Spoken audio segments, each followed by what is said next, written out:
Welcome to the Near Memo, a weekly conversation about search, social, and commerce. What happened, why it matters, and the implications for local. Okay, so David, Good segue, Greg. Speaking of small businesses who don't have agencies working on their behalf. Yes, take it away. Yeah, Wix announced a feature. Well, actually, I don't know when it was actually announced, but I saw a tweet from one of their SEO team, Crystal Carter, sort of playing up the feature. And they have effectively integrated, I don't know if it's ChatGPT per se, but it is ChatGPT. It is ChatGPT. Yep. So they have integrated ChatGPT into their sort of page editing interface.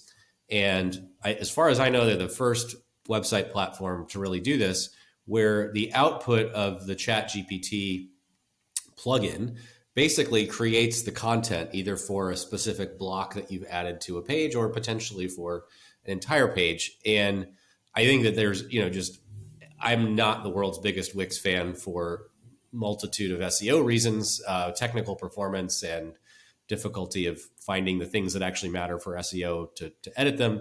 But this is actually something where it is right now a significant differentiating feature versus Squarespace and Square at least. I think Shopify does have something like this for product descriptions already. But I think that the Wix and Shopify audiences are pretty different. So when I title this segment, should I say Mim finally endorses something from Wix? Sure, that's fine.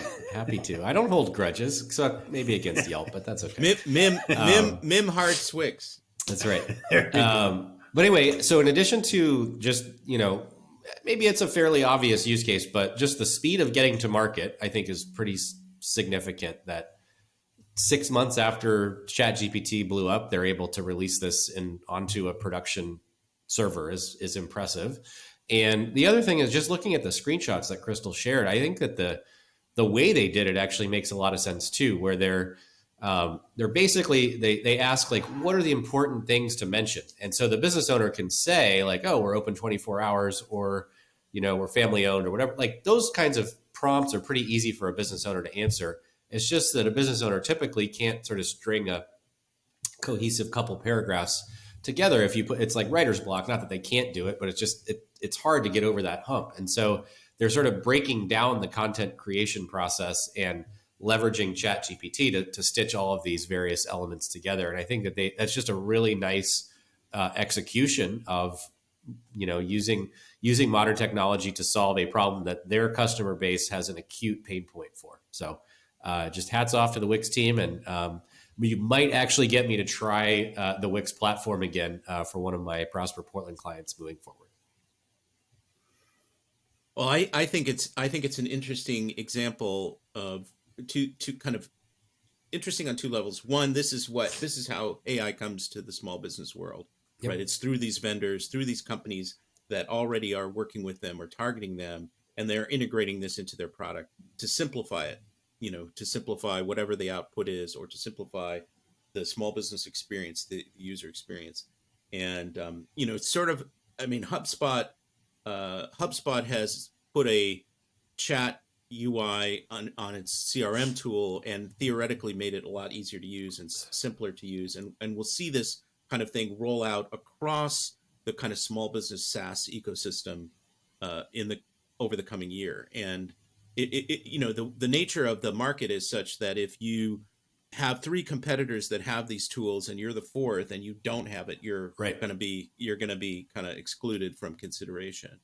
I think also it must speak to, I don't know enough about programming to speak to this intelligently, but the speed with which I've seen organizations integrate ChatGPT. It isn't just Wix, it's GatherUp, it's these other companies I've consulted with. Soci, right. Yeah. It implies, or one can infer from that the APIs are really good to work with. Yeah.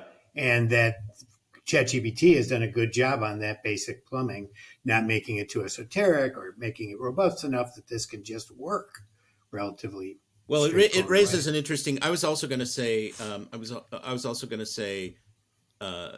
Something which I have now forgotten, but I'll make a comment about this, the API. So presumably, Google is going to have the same strategy. I think they already announced it, that they're going to try and build a developer ecosystem around Bard. But ChatGPT may be much able to do that much more quickly, and which is an interesting kind of aspect of the competition between the companies. And we'll see, because it's rolling out so quickly with all the plugins.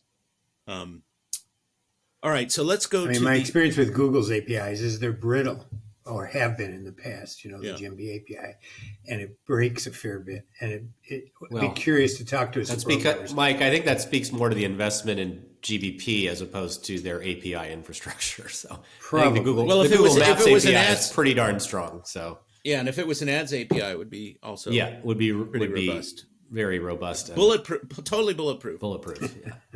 Thanks for joining David, Mike, and Greg. To stay on top of the latest developments in local, subscribe to our newsletter at nearmedia.co. We'll see you next week.